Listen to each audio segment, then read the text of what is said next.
एक बार फिर से आप सभी का हार्दिक स्वागत, वंदन, अभिनंदन है दोस्तों। आज करेंगे प्रश्नोत्तरी। प्रश्नोत्तरी की श्रृंखला में हम आज की प्रश्नोत्तरी आपको बताना चाहेंगे कि व्याकरण से है, जहां से एक दो प्रश्न हर परीक्षा में वर्तमान में पूछे जा रहे हैं। थोड़ा ध्यान से देखिएगा, जो प्रश्न आपको नए लगे अपने डायरी में नोट डाउन करते चलिएगा। और ये सारी प्रश्नोत्तरी आपको बताना चाहेंगे कि हम आज इस पीडीएफ में 100 प्रश्न से ज़्यादा है, बट हम 100 प्रश्न को लेंगे। तो आइए देखते हैं पहला प्रश्न। आप याद रखिएगा, जो भी प्रश्न नए हों आप नोट करते चलिएगा। तो ध्यान दीजिए, ये प्रश्नोत्तरी है अनेक शब्दों के स्थान पर एक शब्द के लिए, जो वर्तमान में बहुत तरीके से प्रश्न पूछे जा रहे हैं। और आप देखेंगे सारे प्रश्न प्रीवियस ईयर हैं और आरओ एआरओ और पीसीएस प्री मेंस में आए हुए शब्द हैं, प्रश्न हैं सॉरी। तो आप ध्यान दीजिएगा। चलिए, यहाँ पे आज का पहला प्रश्न है, कुछ खास शर्तों पर किसी कार्य को करने का समझौता के लिए एक शब्द है। कर्मठता, बेलदारी, ठेकेदारी, संविदा। तो डी ऑप्शन होगा संविदा। 2017 प्री में पूछा हुआ है प्रश्न। नेक्स्ट प्रश्न आप देखेंगे, दूसरा है, अपने सहारे पर रहने वाले के लिए एक शब्द है। स्वावलंबी, आत्मनिर्भरी, बलिष्ठ, आत्मविश्वासी। 2 नंबर के प्रश्न में आप बताएंगे तो ये आंसर हो जाएंगे स्वावलंबी।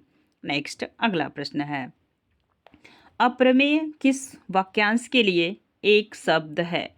तो जो तौला या नापा न जा सके, जो आवश्यक होने वाला हो, जो प्रमाण से सिद्ध न हो सके, जो समय पर संभव न हो, अप्रमेय। तो यहाँ पे आप देख पा रहे हैं कि जो तौला या नापा ना जा सके मतलब अप्रमेय। एक चीज़ और आप देख पा रहे हैं, एक ऑप्शन आपका यहाँ पे और सही हो रहा है, जो प्रमाण से सिद्ध न हो। तो यहाँ पे ए एंड सी दोनों ऑप्शन सही हैं। नेक्स्ट अगला प्रश्न, 4 नंबर का प्रश्न है, किसी पर विजय प्राप्त करने की इच्छा रखने वाला वाक्यांश के लिए एक शब्द है। विजित, विजेता, जिगीसु और जिज्ञासु। 4 नंबर में आप याद रखेंगे, किसी पर विजय प्राप्त करने की इच्छा रखने वाला जिगीसु है। क्या है? जिगीसु। सी, जानने की इच्छा रखने वाला जिज्ञासु होता है। तो यहाँ पे विजय पाने की इच्छा पूछा जा रहा है प्रश्न में, तो आप याद रखेंगे। 5 नंबर का प्रश्न है, जो स्त्री सूर्य भी न देख सके, वाक्यांश के लिए एक शब्द है। सशस्त्रज्ञा, असूर्य, पश्या, स्त्रैण, दुर्निवार। ठीक है, दुर्निवार। 5 नंबर के प्रश्न में याद रखेंगे असूर्य पश्या। नेक्स्ट बी ऑप्शन आपका सही होगा। अगला प्रश्न देखिएगा, अगला प्रश्न है 6 नंबर का, जिसका कोई शत्रु पैदा न हो, वाक्यांश के लिए एक शब्द। स्टाफ नर्स 2017 में पूछा गया है। अजात शत्रु, शत्रुधन, शत्रुहीन, शत्रुविहीन। 6 नंबर के प्रश्न में याद रखिएगा अजात शत्रु।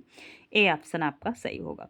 अगला प्रश्न है नेक्स्ट, अपना मंतव्य साधने वाला के लिए एक शब्द है। परमार्थी, धर्मार्थी, स्वार्थी, सत्यार्थी। 7 नंबर के प्रश्न में याद रखेंगे कौन सा होगा, तो स्वार्थी, अपना मंतव्य रखने वाला। 8 नंबर का प्रश्न है, जिसका उच्चारण न किया जा सके के लिए एक शब्द है। समुच्चरित, अनुत्तरित, मौन, अनुच्चरित। 8 नंबर के प्रश्न में याद रखेंगे यह हो जाएगा अनुचरित। डी ऑप्शन आपका सही होगा। अगला प्रश्न है 9 नंबर का, अनुचित बात के लिए आग्रह करने वाला, वाक्यांश के लिए एक शब्द है। दुराग्रह, अनाग्रही, दुराग्रही, कुआग्रही। 9 नंबर के प्रश्न का आंसर होगा दुराग्रही। सी ऑप्शन आपका सही होगा। नेक्स्ट प्रश्न आप ध्यान देंगे तो 10 नंबर का आपके स्क्रीन पे है, जिसकी पहले से कोई आशा न हो, वाक्यांश के लिए एक शब्द है। अप्रत्याशित, आशातीत, आशाजनक या प्रत्याशित। 10th नंबर के प्रश्न का आंसर होगा अप्रत्याशित। ए ऑप्शन आपका सही होगा।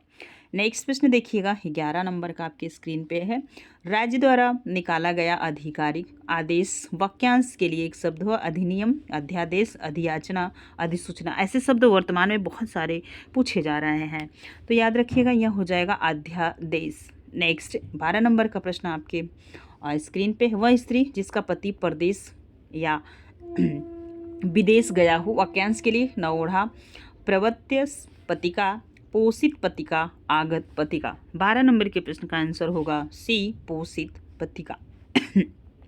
सॉरी। नेक्स्ट प्रश्न देखेंगे आप, 13 नंबर का है, पैर से सिर तक, वाक्यांश के लिए तो नक्सिक, सिरों पर, पादमस्तक, अपाद मस्तक। तो आप देखे होंगे ना रीतिकाल के कवि, जब आप हिंदी साहित्य के विद्यार्थी होंगे तो रीतिकाल के कवि अक्सर नक्सिक वर्णन करते हैं। नक्स मतलब होता है सिख, सिख मतलब सर से लेके नाखून तक नायिका का वर्णन, उसी को कहते हैं नक्सिक। तो 13 नंबर के प्रश्न का आंसर हो जाएगा आपका, आप ध्यान देंगे तो ये पैर से सिर तक वाक्यांश के लिए एक शब्द होगा। तो यहाँ पे देखेंगे अपाद मस्तक। नेक्स्ट 14 नंबर के प्रश्न का आंसर होगा, वैसे तो पैर से सिर तक वाक्यांश के लिए नक्सिक होना चाहिए। और एक चीज़ आप याद रखेंगे, इसका आंसर होगा ए। क्या होगा? ए ऑप्शन सही होगा, नक्सिक पैर से लेके सिर तक, ए ऑप्शन सही होगा। चलिए नेक्स्ट अगला प्रश्न देखेंगे 14 नंबर का। कनिष्ठिका और मध्यमा के बीच की अंगुली को क्या कहते हैं? अनामी, अनीमिका, अनामिका, अनामिका। देख रहे हैं, थोड़ी से डिफरेंस के साथ आप देख पाएंगे कि आपका ऑप्शन कैसे क्रिएटिव किया गया है। ठीक है, डी ऑप्शन आपका सही होगा। नेक्स्ट देखिएगा 15 नंबर का प्रश्न है, जिसके पेट में माँ ने रस्सी बांध दी हो उसे क्या कहेंगे? जिसके पेट में माँ ने रस्सी बांध दी हो उसे कहते हैं दामाद, दामाद इतर, दाम, दामोदर। 15 नंबर के प्रश्न का आंसर होगा डी, दामोदर। नेक्स्ट अगला प्रश्न है, 16 नंबर का। पीछे पीछे चलने वाला वाक्यांश के लिए एक शब्द है अनुचर, अनुगामी, अनुवर्ती, अनुगमनीय। 16 नंबर के प्रश्न का आंसर दीजिएगा आप सभी। तो यहाँ पे दो चीज़ें आप देख पा रहे होंगे, दो ऑप्शन आपके सही हैं। एक तो अनुचर है, एक तो अनुगामी। अनुगामी का मतलब जिसका आप अनुसरण करें, वो पीछे पीछे चलने वाला है तो अनुचर। ए एंड बी दोनों ऑप्शन आपके सही होंगे। अगला प्रश्न ध्यान दीजिएगा, ये रहा 17 नंबर का प्रश्न आपके स्क्रीन पे। जिसकी कोई कीमत न हो सके, वाक्यांश के लिए एक शब्द। कीमती, अमूल्य, बहुमूल्य, उपर्युक्त में से कोई नहीं। तो 17 नंबर के प्रश्न का आप सब आंसर दीजिएगा तो अमूल्य हो जाएगा, जिसका कोई मूल्य न हो। नेक्स्ट ये रहा आपके स्क्रीन पे 18 नंबर का प्रश्न। थोड़ा नपा तुला भोजन करने वाला वाक्यांश के लिए शब्द है मितव्ययी, मितव्ययी, मितव्यय, मिताहारी, मित्र, मितहारीन। ठीक है, 18 नंबर के प्रश्न का आप सब आंसर देंगे, हो जाएगा मिताहारी, सी ऑप्शन आपका सही होगा। अगला प्रश्न है 19 नंबर का, ध्यान दीजिए। ये है जो है कि गुरु के समीप रहकर अध्ययन करने वाला एक शब्द है शिष्य, आश्रमवासी, विद्यार्थी, अंतःवासी। 19 नंबर के प्रश्न का आंसर होगा डी, अंतःवासी हो जाएगा, जो गुरु के समीप रह के शिक्षा ग्रहण करे।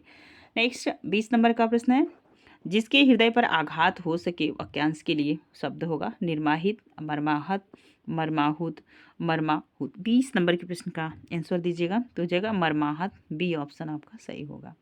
अगला प्रश्न देखेंगे आप 21 नंबर का है, जो अपने पद से हटाया गया हो के लिए उपर्युक्त शब्द में से कौन सा होगा? पदभ्रष्ट, पदानवत, पदानुगत, पदच्युत। 21 नंबर के प्रश्न का आंसर होगा पदच्युत, डी ऑप्शन आपका सही होगा। अगला प्रश्न है 22 नंबर का, देखिए जिसे किसी वस्तु की स्पृहा न हो के लिए उपर्युक्त में से शब्द होगा निष्प्रिय, निष्प्रिय, निष्प्रिय, निष्प्रियहीन। 22 नंबर के प्रश्न का आंसर यहाँ पे आप देख पा रहे हैं, दो सही हो रहा है, एक तो निष्प्रिय भी होगा, एक तो ये निष्प्रिय भी हो जाएगा। तो बी एंड सी दोनों ऑप्शन यहाँ पे सही हो रहा है। चलिए 23 नंबर के प्रश्न का आंसर दीजिएगा आप सभी लोग।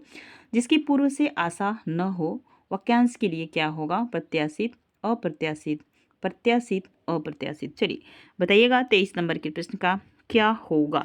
तो आप बताएंगे, यहाँ पे देखेंगे अप्रत्याशित, डी ऑप्शन। थोड़ी सी मात्रा का हेर फेर यहाँ पे किया हुआ है, दंती सा, मूर्धन्य सा, और इनका भी यहाँ पे थोड़ा सा है, तो आप नोट करके इनको एक दो बार देख लीजिएगा। ठीक है, चलिए ये रहा आपके स्क्रीन पे 24 नंबर का प्रश्न। झगड़ा करने वाला मनुष्य एक शब्द में कहा जाता है? जयचंद्र, शकुनी, विभीषण, नारद। चलो बताओ 24 नंबर के प्रश्न में, तो ये हो जाएगा नारद। क्या होगा? नारद मुनि। चलिए याद रखेंगे आप 25 नंबर का प्रश्न है, महल के भीतरी भाग को किस शब्द में जानते हैं? गर्भगृह, भीतरी तल, अंतःपुर, रनिवास। ठीक है, तो 25 नंबर के प्रश्न का आंसर होगा अंतःपुर। और आपने यदि रामायण देखा होगा तो उसमें रानी कैकेयी कहाँ गई थी? रनिवास में चली गई थी, है ना, ये ध्यान दीजिए। चलिए अब आप बताएंगे 26 नंबर का प्रश्न है, जो छीड़ न हो सके उसके लिए उपर्युक्त शब्द है अमिट, अपार, अक्षय, अनंत। चलो 26 नंबर के प्रश्न का आंसर दीजिए आप सभी लोग, तो ये हो जाएंगे अक्षय, सी, जो छीड़ न हो सके। नेक्स्ट अगला प्रश्न है, ये प्रश्न, जिसके सिर पर चंद्र हो तो उसे क्या कहेंगे? चंद्रशेखर, जैसे भगवान शिव। ठीक है, 27 नंबर के प्रश्न का भी आंसर सही होगा। चलिए नेक्स्ट प्रश्न है आपके स्क्रीन पर 28 नंबर का, जिसके हृदय में ममता न हो नहीं है के लिए उपयुक्त में से शब्द बताएंगे। मर्माहत, क्रूर, निर्मम, निर्दय। चलो अब आपको बताना है 28 नंबर के प्रश्न का क्या होगा, तो निर्मम हो जाएगा। क्या हो जाएगा? निर्मम, जिसके ममता न हो। अगला प्रश्न, तिलक लगाने में किस अन्न का प्रयोग उपयुक्त होता है? गेहूं, अक्षत, जौ, उड़द। तो सबने देखा होगा जब तिलक चढ़ता है तो वहाँ पे अक्षत लगाया जाता है ना, तो बी नंबर आपका सही होगा। चलिए 30 नंबर का प्रश्न है, जिसका जन्म छोटी जाति या निचली जाति में हुआ हो उसे क्या कहेंगे? अंडज, शूद्र, अंत्यत, अछूत। 30 नंबर के प्रश्न का आप सब आंसर दीजिएगा। अंत्यज कहेंगे। क्या कहेंगे? अंत्यज, जिसका जन्म छोटी जात या निचली जात में हुआ है। वैसे तो आप शूद्र भी यहाँ पे लगा सकते हैं, अछूत लगा सकते हैं, तो याद रखेंगे। थोड़ा सा घुमावदार प्रश्न था, तो यहाँ पे सी ऑप्शन आपका सही होगा, अंत्यज। नेक्स्ट अगला प्रश्न है, अंत्यज शब्द के लिए सही वाक्यांश है। अंडे से पैदा होने वाला उसे अंडज कहेंगे, न कि अंत्यज कहेंगे। किसी के अंतर से उत्पन्न, अपने सगे संबंधियों को छोड़ देने वाला, तथा कथित निम्न जात में जन्म लेने वाला। 31 नंबर के प्रश्न में तो ये हो जाएगा डी ऑप्शन आपका सही होगा, तथा कथित निम्न जात में जन्म लेने वाला। अब देखेंगे आप, जिसका उपचार न हो सके के लिए एक शब्द है। दुस्साह, असाध्य, श्रम साध्य, साधनहीन। तो 32 नंबर के प्रश्न का आंसर दीजिएगा आप सभी लोग। तो क्या हो जाएगा बताइएगा सभी? तो ये हो जाएगा असाध्य, बी ऑप्शन सही होगा। नेक्स्ट अगला प्रश्न है, वीर पुत्र को जन्म देने वाली वाक्यांश के लिए एक शब्द है। वीरांगना, पुत्रवती, वीर प्रसू और वीर बहुरी। ठीक है, 33 नंबर के प्रश्न का आंसर दीजिएगा। वीर प्रसू, प्रसू मतलब होता है जो माँ जन्म देती है, उसे प्रसूता कहते हैं ना, वही तो वीर प्रसूता कहते हैं, वीर पुत्र को जन्म देने वाली। तो यहाँ पे सी ऑप्शन आपका सही होगा। नेक्स्ट अगला प्रश्न है आपकी स्क्रीन पे, शक्तिशाली, दयालु, शांत, धीर और योद्धा। नायक के लिए एक शब्द है। धीर ललित, धीरोदात्त, धीरोदात्त, धीरोधत्त है, धीरोदात्त है, इनमें से कोई नहीं। 34 नंबर के प्रश्न का आंसर होगा धीरोदात्त। नेक्स्ट अगला प्रश्न है 35 नंबर का आपकी स्क्रीन पे, वह नायिका जो अपने पति के परदेश में होने के कारण दुखी हो, वह क्या है? पोषित पत्रिका, वियोगिनी, विरह, विदग्धा, खंडिता। 35 नंबर के प्रश्न का आंसर दीजिएगा, तो हो जाएगा वियोगिनी। क्या हो जाएगा? वियोगिनी। नेक्स्ट अगला प्रश्न है 36 नंबर का आपकी स्क्रीन पे, खाद्य सामग्री जो यात्रा के समय रास्ते में उपयोग के लिए जाती हो, तो स्वल्पाहार, पथ्य, पाथेय, उपाहार। अब आप बताएंगे 36 नंबर के प्रश्न का क्या होगा, तो पाथेय हो जाएगा। ठीक है, पथ मतलब रास्ता, पाथेय मतलब जो रास्ते में आप भोजन करते हैं। आधी रात का समय है। सरवरी, विभावरी, निशा और निशीथ। 37 नंबर के प्रश्न का आंसर दीजिएगा आप सभी लोग, तो हो जाएगा निशीथ, डी ऑप्शन आपका सही होगा। अगला प्रश्न है देखेंगे आप 38 नंबर का है, जिसके पास कुछ भी न हो, वाक्यांश के लिए एक शब्द है। अकिंचन, अकिंचित, अकुंचन, अलभ्य। चलिए बताइए तो क्या हो जाएगा? अकिंचन। ठीक है, नेक्स्ट अगला प्रश्न है आपकी स्क्रीन पे, जिसके पास कुछ न हो उसके लिए उपयुक्त शब्द है। अभावग्रस्त, अकिंचन, दीनहीन, महादीन। 39 नंबर के प्रश्न में आंसर हो जाएगा अकिंचन। आर ओ प्री में 2010 में पूछा हुआ प्रश्न है। चलिए, जिसके पास कुछ न हो के लिए वाक्यांश, वो के लिए एक शब्द है। अक्षम, अकिंचन, अच्छ, असमर्थ। 40 नंबर के प्रश्न का आंसर दीजिएगा, हो जाएगा अकिंचन। नेक्स्ट, जो बुलाया न गया हो के लिए एक शब्द है। अतीत, अभ्यागत, अनाहुत, रिश्तेदार। 41 नंबर में आप रखेंगे अनाहुत, जिसे बुलाया न गया हो। अगला प्रश्न है, मोक्ष की इच्छा रखने वाला, वाक्यांश के लिए एक शब्द है। योगी, मुक्तिकामी, मुमुक्ष, तपस्वी। 42 नंबर के प्रश्न का आंसर देंगे आप सभी, तो मुमुक्षु हो जाएगा। क्या हो जाएगा? मुमुक्षु। नेक्स्ट देखेंगे अगला प्रश्न 43 नंबर का, मोक्ष की कामना करने वाला, वाक्यांश के लिए एक शब्द है। मोक्षकामी, मौक्तिक, मुमुक्षु, मुमुक्षी। 43 नंबर के प्रश्न का आंसर होगा मुमुक्षु, सी ऑप्शन आपका सही होगा। नेक्स्ट अगला प्रश्न है 44 नंबर का, रंगमंच के पर्दे के पीछे का स्थान क्या होता है? पृष्ठभूमि, नेपथ्य, मंच, पृष्ठ, गुह मंच, गुहा मंच। चलिए बताएंगे आप सभी लोग 44 नंबर के प्रश्न का आंसर दीजिएगा, तो हो जाएगा नेपथ्य हो जाएगा। क्या हो गया? नेपथ्य, बी ऑप्शन आपका सही होगा। नेक्स्ट आप देखेंगे 45 नंबर का प्रश्न, हवन में जलने वाली लकड़ी के लिए शुद्ध शब्द है हवन सामग्री, वन काष्ठा, शुष्क काष्ठा, समिधा। 45 नंबर के प्रश्न में आपका आंसर हो जाएगा वन काष्ठा। काष्ठ मतलब लकड़ियाँ होती, लकड़ी होता है। आप देखेंगे 46 नंबर का प्रश्न है, दिशाएं ही जिनका वस्त्र हो उन्हें कहा जाता है विश्वंभर, दिक्पाल, दिगंबर, पैगंबर। 46 नंबर के प्रश्न का आंसर हो जाएगा दिगंबर, सी ऑप्शन। नेक्स्ट अगला प्रश्न है 47 नंबर का, जिसका जन्म कन्या के गर्भ से हुआ हो, कन्या पुत्र, कानिनी, अवैध पुत्र और कुमारी सुता। तो आपको बताना है 47 नंबर के प्रश्न का, तो हो जाएगा काननी। हो सकता है यह प्रश्न आपके लिए नया हो तो आप याद रखेंगे। अब आप देखेंगे 48 नंबर का प्रश्न, कौन सा प्रश्न, तो ये रहा आपके समझ। 48 नंबर का प्रश्न है, वन में लगने वाली आग वाक्यांश के लिए एक शब्द है बड़वाग्नि, दावाग्नि, बिरहाग्नि, जठराग्नि। वन में आग लग रही है, जठर अगर पेट में आग लगेगी तो जठराग्नि हो जाएगा, है ना। तो यहाँ पे दावाग्नि हो जाएगा, पेट की आग को जठराग्नि कहते हैं। नेक्स्ट देखिए नीचे प्रश्न भी दिया है, पेट की अग्नि को क्या कहते हैं, तो यहाँ पे आपने देखा जठराग्नि कहते हैं। क्या कहते हैं, जठराग्नि। अगला प्रश्न देखिएगा, अगला प्रश्न है 50 नंबर का, युद्ध जो युद्ध में स्थिर हो उसे क्या कहते हैं, युधिष्ठिर, सी ऑप्शन आपका सही होगा। 51 नंबर का प्रश्न है, जो हमेशा चलने जो हमेशा रहने वाला है उसको कहते हैं शाश्वत, अनवरत, अप्रतिहत, आजीवक। ठीक है, तो ये कहते हैं शाश्वत। क्या कहते हैं, शाश्वत, ए ऑप्शन आपका सही होगा। नेक्स्ट अगला प्रश्न है, जिस पुरुष की पत्नी साथ नहीं है वाक्यांश के लिए एक शब्द है अपत्निक, वियोगी, विधुर, विपत्निक। 52 नंबर के प्रश्न में आप सबको पता है हो जाएंगे विपत्निक, डी ऑप्शन आपका सही होगा। अगला प्रश्न है देख रहे हैं आप 53 नंबर का, जिस पेड़ के पत्ते झड़ गए हों उसे प्रपर्ण, अपरड़ा, पत्रहीन और अपत कहेंगे। देखिए अब आप बताएंगे क्या कहेंगे, अपत, डी ऑप्शन आपका सही होगा। नेक्स्ट प्रश्न है आपका 54 नंबर का, तैरने की इच्छा को कहते हैं, तैरने की इच्छा को कहते हैं तरणेच्छा, तितिर्षा, संतरणेच्छा, जलवतरण इच्छा। अब आप बताएंगे 54 नंबर के प्रश्न का आंसर हो जाएगा तितिर्षा कहते हैं। क्या कहते हैं, तितिर्षा, याद रखिएगा, मेंस में आया हुआ प्रश्न है। नेक्स्ट प्रश्न है, हाथी की पीठ पर रखने वाले आसन को क्या कहते हैं, जीन।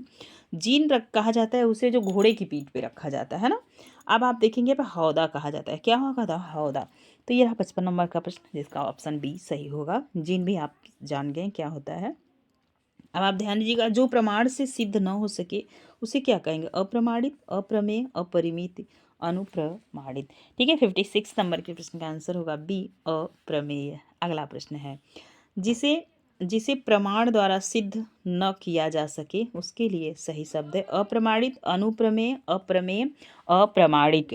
57 नंबर के प्रश्न का आंसर दीजिएगा आप सभी लोग, तो हो जाएगा अप्रमेय। नेक्स्ट देखेंगे 58 नंबर का प्रश्न आपकी स्क्रीन पे है, उपनिवेश के संबंध में उपनिवेश से संबंध हो जिसका, उसके लिए एक शब्द है उपनिवेशिक, औपनिवेशिक, औपन्यासिक, उपनिवेशवाद। 58 नंबर के प्रश्न में देखेंगे थोड़े से अंतराल है सिर्फ जो भी ऑप्शन है इसमें, तो औपनिवेशिक हो जाएगा। यह शुद्ध वर्तनी में भी पूछा जाने वाला प्रश्न है।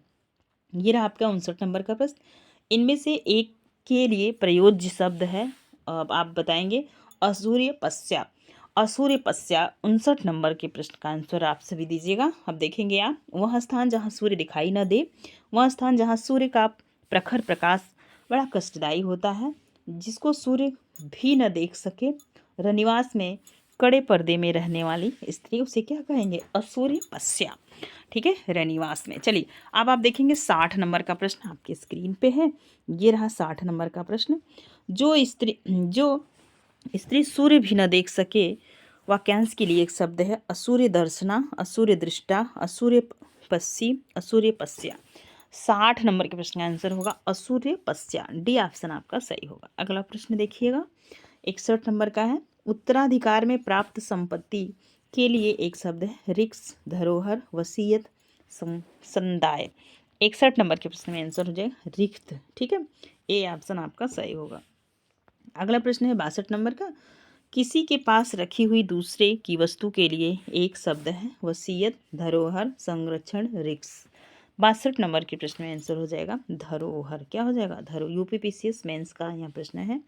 अब आप देखेंगे 63 नंबर का प्रश्न है, गिरा हुआ के लिए एक शब्द है, पतित, लुंठित, धराशाही, पातकी। 63 नंबर के प्रश्न का आंसर दीजिएगा, तो ये हो जाएगा पतित। क्या हो जाएगा? पतित। ए ऑप्शन आपका सही होगा। अगला प्रश्न है 64 नंबर का, निम्नलिखित वाक्य खंडों में से एक के लिए प्रयुक्त होने वाला शब्द स्वयं सेवक। जिसकी सेवा करने वाला, स्वयं की सेवा करने वाला, अपनी इच्छा से दूसरे की सेवा करने वाला, बिना वेतन के काम करने वाला। 66 नंबर के प्रश्न का आंसर देंगे हम, तो ये हो जाएगा सी ऑप्शन, अपनी इच्छा से दूसरे की सेवा करने वाले के लिए स्वयं सेवक कहते हैं। 65 नंबर का प्रश्न है, अपना उद्देश्य पूर्ण होने पर संतुष्ट ऐसे व्यक्ति के लिए शब्द है चिर प्रसन्न, कृतज्ञ, आभारी, कृतार्थ। 65 नंबर के प्रश्न का आंसर दीजिएगा आप सभी लोग, तो कृतार्थ हो जाएगा। क्या हो जाएगा? कृतार्थ हो जाएगा। अगला प्रश्न है, नेक्स्ट प्रश्न है, नियम विरुद्ध असामाजिक कार्य करने वालों की सूची के लिए एक शब्द है अपराध सूची, काली सूची, अवैध सूची, श्वेत सूची। 66 नंबर के प्रश्न का आंसर हो जाएगा काली सूची। क्या हो जाएगा? काली सूची। बी ऑप्शन सही होगा। नेक्स्ट प्रश्न है, जिसकी आशा न की गई हो, वाक्यांश के लिए एक शब्द है उन नाउमीदी, आशातीथी, अग्रसोची, अप्रत्याशित। 67 नंबर के प्रश्न का आंसर हो जाएगा अप्रत्याशित। डी ऑप्शन आपका सही होगा। नेक्स्ट प्रश्न है 68 नंबर का, उपकृत शब्द के लिए सही वाक्यांश है जिससे उपकार हुआ हो, जिसने उपकार किया हो, जो उपकार न मानता हो, जिस पर उपकार किया गया हो। 68 नंबर के प्रश्न में, तो जिस पर उपकार किया गया हो। डी ऑप्शन आपका सही होगा। अगला प्रश्न है 69 नंबर का, जिसका दमन किया गया हो के लिए एक शब्द है दमित, दमनीय, दयनीय, दमनशील। 69 नंबर में आप देखेंगे उनसे क्या कहेंगे? दमित। अगला प्रश्न है 70 नंबर का, जिस पर उपकार किया गया हो के लिए एक शब्द है उर्वरा, उपकृत, कृतज्ञ, कृतार्थ। 70 नंबर के प्रश्न का आंसर हो जाएगा उपकृत। बी ऑप्शन सही होगा। अब आप देखेंगे 71 नंबर के प्रश्न का को तुरंत उत्पन्न होने वाला सूझबूझ के लिए एक शब्द है प्रत्यभिज्ञान, प्रत्युन्नति, प्रत्यागत, प्रत्यावर्त। 71 नंबर में आप याद रखेंगे प्रत्युन्नति होगा। बी ऑप्शन आपका सही होगा। 72 नंबर का प्रश्न आपके स्क्रीन पे है, अतिथि सत्कार की भावना के लिए एक शब्द है आतिथ्य, अतिथि पूजा, अभ्यागत, अतिथेय। ये है 72 नंबर का प्रश्न आपके स्क्रीन पे हो जाएगा आतिथ्य। याद रखेंगे अतिथ्य नहीं होगा, आतिथ्य होगा। ए ऑप्शन आपका सही होगा। 73 नंबर का प्रश्न है, अनेक युगों से चले आने वाले वाक्यांश के लिए एक शब्द क्या होगा? कौन सा शब्द होगा जो अनेक युगों से चले आने वाले हैं? उसे क्या कहेंगे? समीचीन, प्राचीन, कालांतर, सनातन। 73 नंबर के प्रश्न का आंसर हो जाएगा सनातन। क्या हो जाएगा? सनातन। नेक्स्ट, ये रहा आपके समझ 74 नंबर का प्रश्न, युग से चले आने वाले के लिए एक शब्द, यह है UPNT 2006 में पूछा हुआ प्रश्न, अर्वाचीन, युगांतर, युगांतर, सनातन। तो इसका भी आंसर डी हो जाएगा, इसे भी कहेंगे सनातन। नेक्स्ट देखेंगे अगला प्रश्न है 75 नंबर का, ये रहा, जिसे बुढ़ापा न आए वाक्यांश के लिए एक शब्द है निर्झर, निर्जन, अजर, अमर। 75 नंबर के प्रश्न में आंसर हो जाएगा अजर। सी ऑप्शन आपका सही होगा। नेक्स्ट है 76 नंबर के प्रश्न का आंसर, जिसे ईश्वर में विश्वास हो के लिए एक शब्द है ईश्वरी, भक्त, आस्तिक, पुजारी। 66 नंबर के प्रश्न हो जाएगा सी ऑप्शन सही होगा आस्तिक। अगला प्रश्न है, जो व्याकरण अच्छी तरह जानता है एक के लिए एक शब्द है वैयाकरण, व्याकरण, व्याकरणिक, व्याकरणी। 77 नंबर के प्रश्न का आंसर हो जाएगा वैयाकरण। नेक्स्ट अगला प्रश्न है, व्याकरण के ज्ञाता के लिए एक शब्द है व्याकरणिक, व्याकर्ता, वैयाकरण, व्याकरणज्ञ। 78 नंबर के प्रश्न में आप आंसर बताएंगे तो हो जाएगा वैयाकरण। ठीक है, सी ऑप्शन आपका सही होगा। 79 नंबर का प्रश्न है, जो क्षमा करने योग्य नहीं है वाक्यांश के लिए एक शब्द है, वो क्या होगा? लोअर मेंस में पूछा हुआ प्रश्न है, अदम्य, अक्षम्य, निर्गुण और सक्षम। 79 नंबर के प्रश्न का आंसर दीजिएगा, हो जाएगा अक्षम्य। क्या हो जाएगा? अक्षम्य, जिसे माफ न किया जा सके। 80 नंबर का प्रश्न है, पश्चिम और उत्तर दिशाओं की मध्य कोण को कहते हैं ईशान, ने, ऋत्य, वाव्य, वायव्य, आग्नेय। अब आप बताएंगे 80 नंबर के प्रश्न का आंसर हो जाएगा वायव्य। सी ऑप्शन आपका सही होगा। ये 4 दिशाएं होती हैं। अब आपसे पूछा जा रहा है पश्चिम और उत्तर दिशा में, तो ये इस दिशा को क्या कहते हैं ये बताना है आपको। तो क्या हो जाएगा वायव्य। नेक्स्ट 81 नंबर का प्रश्न है अनिश्चित जीविका के लिए एक सही शब्द है। आंशिक सेवा, अस्थायी सेवा, अर्ध रोजगार, आशा वृत्ति। 81 नंबर के प्रश्न का आंसर देंगे आप सभी लोग। तो क्या हो जाएगा भाई, चलो बताओ जल्दी जल्दी। तो आशा वृत्ति हो जाएगा। डी ऑप्शन आपको सही। देख रहे हैं ARO में यूपी PCS मेंस 2001 का पूछा हुआ प्रश्न है। नेक्स्ट देखिए, जिस पर हमला न किया गया हो वाक्यांश के लिए एक शब्द है। आक्रांता, आक्रामक, अयोध्या, अनाक्रांता। 82 नंबर के प्रश्न हो जाए अनाक्रांता। डी ऑप्शन आपका सही। यूपी DI में पूछा हुआ प्रश्न है। चलिए 83 नंबर का प्रश्न है जिस पर आक्रमण हो के लिए एक शब्द है। अजेय, अभियुक्त, आक्रांत, आक्रांत। चलो बताओ 83 नंबर के प्रश्न का आंसर हो जाएगा आक्रांत। सी ऑप्शन आपका सही होगा। अगला प्रश्न है 84 नंबर का, जो मंद गति से कार्य करता हो उसके एक शब्द। मंथर, दीर्घसूत्री, संतर, मंद्रा, कांता। 84 नंबर के प्रश्न में हो जाएगा मंथर। ए ऑप्शन सही होगा। जो बहुत मंद गति से कार्य करता हो के लिए उसे क्या कहेंगे, मंथर। चलो 85 नंबर का प्रश्न है उचित अनुचित का ज्ञान रखने वाला वाक्यांश के लिए एक शब्द। विवेकी, ज्ञानी, चतुर, दूरदर्शी। तो 85 नंबर के प्रश्न का आंसर दीजिएगा, हो जाएगा विवेकी। ठीक है। अगला प्रश्न 86 नंबर का है, देखिए ध्यान से। जो अपने कर्तव्य का निश्चय न कर सके इसे वाक्य के लिए एक शब्द होंगे। द्वंद्वग्रस्त, भ्रमित, किंग, विमूढ़, द्विधाग्रस्त। 86 नंबर के प्रश्न का आप सभी आंसर देंगे तो हो जाएगा किंग, कर्तव्य, विमूढ़। सी ऑप्शन आपका सही होगा। ये रहा आपके 87 नंबर का प्रश्न। ऐसा कवि जो तत्काल रचना करता हो उसके लिए एक शब्द है। कविराज, आंशु कवि, महाकवि, कवीस। 87 नंबर के प्रश्न का आंसर होगा आंसू कवि। बी ऑप्शन आपका सही होगा। ये रहा आपके समझ 88 नंबर का प्रश्न। बहुउद्देश्य से की गई गुप्त मंत्रणा के लिए एक शब्द है। दुरतिक्रम, दुर्धिगम, दुर्भिसंधि, दुर्भियोग। 88 नंबर के प्रश्न का आंसर हो जाएगा सी, दुर्भिसंधि। ठीक है। नेक्स्ट 89 नंबर का ये प्रश्न है, जिसे जीता न जा सके उसके लिए निम्नलिखित में से कौन सा विकल्प सही है। अजेय, अजन्मा, अजात शत्रु, अक्रांता। 89 नंबर के प्रश्न में हो जाएगा अजेय हो जाएगा। क्या हो जाएगा, अजेय। अगला प्रश्न है 90 नंबर का, जिसका शत्रु पैदा न हो के लिए एक शब्द। शत्रुहीन, अशत्रु, निशत्रु, अजात शत्रु। 90 नंबर में तो याद रखेंगे आप, हो जाएगा अजात शत्रु। अगला प्रश्न है 91 नंबर का, अव्यक्त शब्द के लिए प्रयुक्त एक वाक्य है। जिसे कहा न जा सके, जिसे व्यक्त न किया जा सके, जिसे कहा जा सके, जिसे व्यक्त किया जा सके। 91 नंबर के प्रश्न में आंसर हो जाएगा बी, जिसे व्यक्त न किया जा सके। अगला प्रश्न है संध्या और रात्रि के बीच का समय क्या होता है। सायंकाल, सूर्यास्त, निशा, गोधूली। 92 नंबर के प्रश्न में याद रखेंगे, हो जाएगा गोधूली। डी ऑप्शन आपका सही होगा।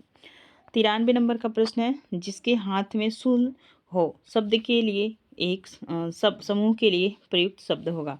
चक्रपाणी, शूलपाणी, वज्रपाणी, पाणी, ग्रहण। चलो बताओ 93 नंबर के प्रश्न का आंसर हो जाएगा शूल प्राणी। पाणी मतलब होता है हाथ। ठीक है। और शूल हो तो शूल पाणी।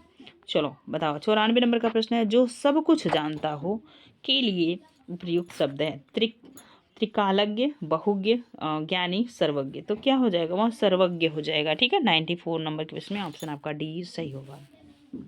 95 नंबर का प्रश्न है, अकथनीय शब्द के लिए सर्वोत्तम वाक्य का चयन कीजिए। जिसका खंडन न हो सके, जो घोर या भीषण न हो, जिसके बारे में कुछ न कहा जा सके, जो तर्क से सिद्ध न हो। तो 95 नंबर के प्रश्न का आप सब आंसर देंगे, ये हो जाएगा जो तर्क से सिद्ध न किया जा सके। सी ऑप्शन आपका सही होगा। अब हो गया आपका 96 नंबर के प्रश्न, बिना पलक गिराए हुए वाक्य के लिए एक शब्द का चयन करना होगा आपको। अब आप बताएंगे अनिमेष, यहाँ पे याद रखिएगा आप, क्या हो जाएगा अनिमेष, अच्युत, अतिस्वन, अदृष्ट। 96 नंबर के प्रश्न का आंसर हो जाएगा अनिमेष। चलो 97 नंबर का प्रश्न आपके स्क्रीन पे है, ये रहा। जिसमें युद्ध करने की इच्छा हो उसके लिए एक शब्द है योद्धा, वीर, युजुत्सु, विश्ववेही। चलो बताएंगे आप सभी लोग 97 नंबर के प्रश्न में युजुत्सु क्या कहेंगे, युयुत्सु। चलिए अगला प्रश्न है आपका 98 नंबर का। जिसकी माप तोल हो सके उसके लिए एक शब्द है मापक, परिमेय, अचल, अजेय। 98 नंबर के प्रश्न का आंसर दीजिएगा आप सभी लोग, तो हो जाएगा अपरिमेय। ठीक है, नेक्स्ट अगला प्रश्न है 99 नंबर का प्रश्न है। घुटने तक बाह वाला के लिए एक शब्द है अप्रत्याशित, लंबोदर, अजान बाहु, अज्ञात। तो ये क्या हो जाएंगे, अजान बाहु। जिससे भगवान राम की बाहें क्या थी, घुटने से नीचे थी, उन्हें भी अजान बाहु कहा जाता है। ये रहा 100 नंबर का प्रश्न। आज हम यहीं तक करेंगे, आज का अंतिम प्रश्न है 100 प्रश्न। हम नेक्स्ट कुल प्रश्न 300-400 प्रश्न हैं ऐसे जो प्रीवियस ईयर में आए हुए हैं, तो हम 100 प्रश्न लिए हैं। इसके 101 नंबर के प्रश्न हम नेक्स्ट वीडियो में लेके आएंगे। आज का प्रश्न आप देखिएगा, जिसकी बाहें अधिक लंबी हो वाक्यांश के लिए एक शब्द है लंबोदर, अप्रत्याशित, अजान बाहु, आलम्बन। तो सी ऑप्शन आपका सही होगा। ये देख रहे हैं आपका PDF लंबा है, बट हम 100 प्रश्न ही लेके आए हैं, तो आज की वीडियो में 100 प्रश्न करेंगे। वीडियो पसंद आएगा तो प्लीज़ लाइक शेयर कमेंट कीजिएगा, अपने दोस्तों को साझा कीजिएगा। चैनल पे नए हो चैनल को सब्सक्राइब कर लीजिएगा, अपने दोस्तों को साझा कीजिएगा। आपका दिन शुभ हो।